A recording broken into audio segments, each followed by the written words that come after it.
नमस्ते बच्चों, हमारी कक्षा में आपका स्वागत है। कैसे हो आप लोग?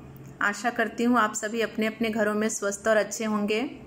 बच्चों, आज मैं आपको आत्मत्राण कविता पढ़ाने जा रही हूँ, जिसके कवि हैं रविन्द्रनाथ ठाकुर। आपको दिख रहा होगा आत्मत्राण रविन्द्रनाथ ठाकुर। इन्होंने ये कविता बंगला में लिखी और इसका अनुवाद हिंदी में हजारी प्रसाद द्विवेदी ने किया। तो बच्चों, आज हम ये कविता पढ़ेंगे।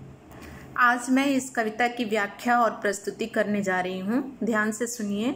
इससे पहले हम गुरुदेव रविन्द्रनाथ टैगोर के बारे में थोड़ी जानकारी ले लेते हैं। देखिए, कवि परिचय। इनका जन्म 1861 में हुआ था, मृत्यु 1941 में हुई थी। रविन्द्रनाथ ठाकुर का जन्म 7 मई 1861 में बंगला के एक संपन्न परिवार में हुआ था। वे नोबेल पुरस्कार पाने वाले प्रथम भारतीय थे। उनकी प्रमुख कृतियां हैं नैवेद्य, पूर्वी, सांध्य गीत। इनका देहावसान 7 अगस्त 1941 को हुआ। तो यहाँ पर आपको दिख रहा है कि गुरुदेव जो है ये इनको रविन्द्रनाथ ठाकुर टैगोर की उपाधि दी गई थी। इनका नाम था रविन्द्रनाथ ठाकुर, टैगोर की उपाधि इन्हें प्रदान की गई थी। तो रविन्द्रनाथ ठाकुर का जन्म और उनकी मृत्यु के बीच में उनकी प्रमुख कृतियां जो 2-3 हैं, उसको ध्यान में रखिए। फिर आगे हम लोग इस कविता का सार देखते हैं। बच्चों, इस कविता का सार इस प्रकार है। आत्मत्राण रविन्द्रनाथ टैगोर द्वारा लिखित कविता है। आत्मत्राण कविता में कवि मनुष्य को भगवान के प्रति विश्वास बनाए रखने की प्रेरणा देता है। इस आत्मत्राण कविता में कवि जो है वो मनुष्य को भगवान के प्रति विश्वास बनाए रखने की प्रेरणा देता है। वह प्रभु से प्रार्थना करता है कि चाहे कितना कठिन समय हो, कितना भी कठिन समय हो, विपदाएं जीवन में हो, परंतु अपनी आस्था तुम भगवान पर बनाए रखना। उनके अनुसार जीवन में थोड़े दुख आते ही मनुष्य का भगवान पर से विश्वास हट जाता है। देखिए, जब भी हमारे जीवन में कष्ट संकट आता है तो हमें भगवान पर से विश्वास हट जाता है। हम ये बोलते हैं कि हे भगवान, तुमने कैसा बुरा दिन हमें दिखा दिया। तो कवि के कहने का अर्थ है कि बुरे समय में भी तुम वैसे ही आस्था बनाए रखो जिस प्रकार सुख के दिन में भगवान के प्रति आस्था बनाए रखते हो। ठीक है। और आत्मत्राण, सबसे बड़ी बात कि ये जो आत्मत्राण है उसका अर्थ क्या है? आत्म का अर्थ है स्वयं, त्राण का अर्थ है बचाना। तो अपनी रक्षा स्वयं करना, भगवान के भरोसे नहीं रहना, बस भगवान से उस संकट की घड़ी में लड़ने की शक्ति मांगना। यही इस कविता का मुख्य उद्देश्य है। आगे देखते हैं हम कविता। बच्चों, आत्मत्राण कविता का प्रथम पद मैं पढ़ती हूँ, ध्यान से सुनिए। विपदाओं से मुझे बचाओ, यह मेरी प्रार्थना नहीं, केवल इतना हो करुणा में, कभी न विपदा में पाऊं भय। देखिए, ये 3 लाइन जो है, विपदाओं से मुझे बचाओ, यह मेरी प्रार्थना नहीं। कवि जो है भगवान से ये प्रार्थना कर रहे हैं, भगवान से ये बोल रहे हैं कि मुझे संकट से तुम बचा लो, मैं ये प्रार्थना नहीं कर रहा हूँ। केवल इतना हो करुणा में, यानी हे भगवान, केवल इतनी कृपा मेरे ऊपर बनाए रखना, कभी न विपदा में पाऊं भय। जब कभी हमारे ऊपर संकट की घड़ी हो, संकट हो या कष्ट हो, उसमें मैं डरूं नहीं, भय मेरे अंदर आने न पाए। ठीक है। आगे की लाइन देखिए।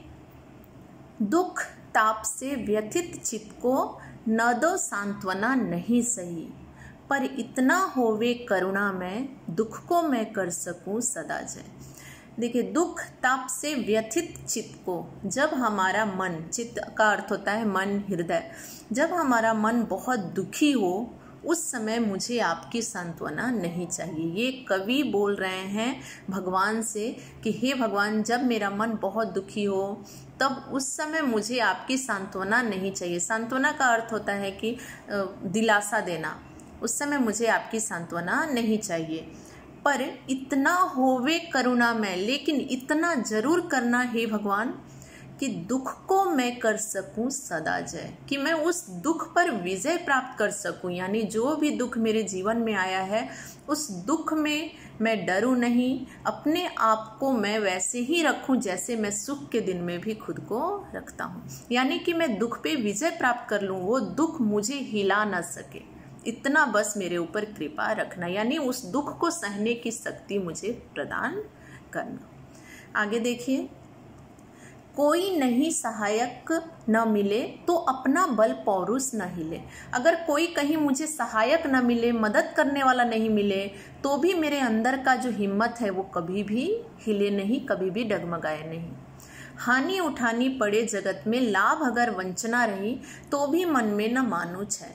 यदि मुझे इस दुनिया में सिर्फ हानि ही हानि हो, लाभ मुझे बिल्कुल भी नहीं हो, अगर मैं कोई काम करूं जिसमें मुझे सिर्फ हानि उठानी पड़े, लाभ मुझे देखने को नहीं मिले, तो भी मैं अपने मन में आपके प्रति किसी प्रकार के बुरे विचार नहीं लाऊं।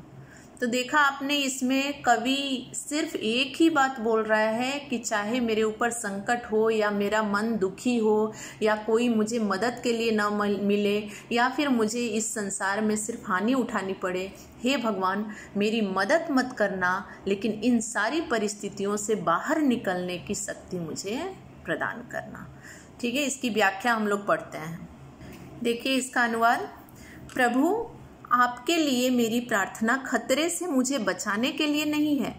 मैं खतरे से डर नहीं रहा हूँ, लेकिन मेरे मन को मजबूत करने के लिए प्रार्थना कर रहा हूँ। मैं चाहता हूँ कि आप मेरे मन को मजबूत करें। दर्द या पीड़ा में तुमसे मुझे सांत्वना की उम्मीद नहीं है, लेकिन मुझे उदासी को जीतने के लिए साहस की जरूरत है।